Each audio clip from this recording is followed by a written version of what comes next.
I didn't really understand what was going on in church. I didn't get it all. I didn't get enough training in it to follow it.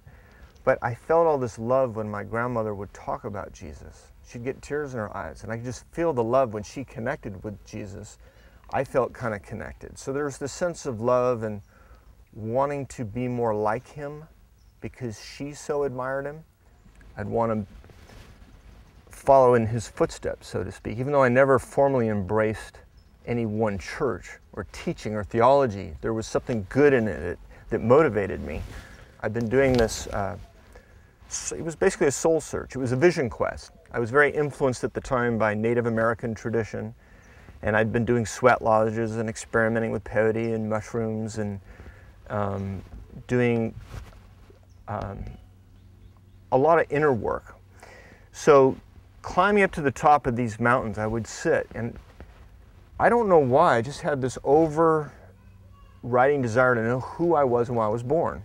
It was just there. It wasn't really developed by any external force. And so I was beseeching God on the top of this mountain to reveal himself to me and to help me find out who I was and why I was born.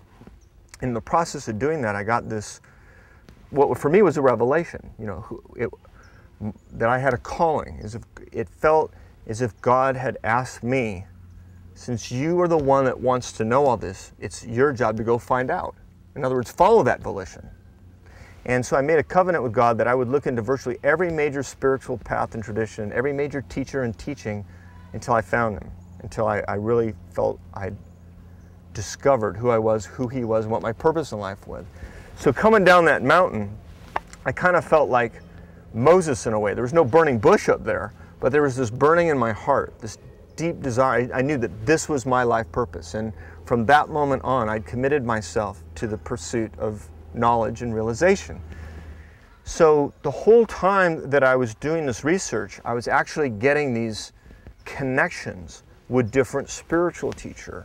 And the more I studied, the more I realized it's not about the information. It's not, the more I thought I knew, the greater the weight. The burden of my mind thinking it knew was keeping me from really knowing myself. All that I thought I knew became a burden. So I realized, no matter, even having studied so many things and gaining so much information, I still don't have what I was looking for, which is that love, that intoxication with the divine.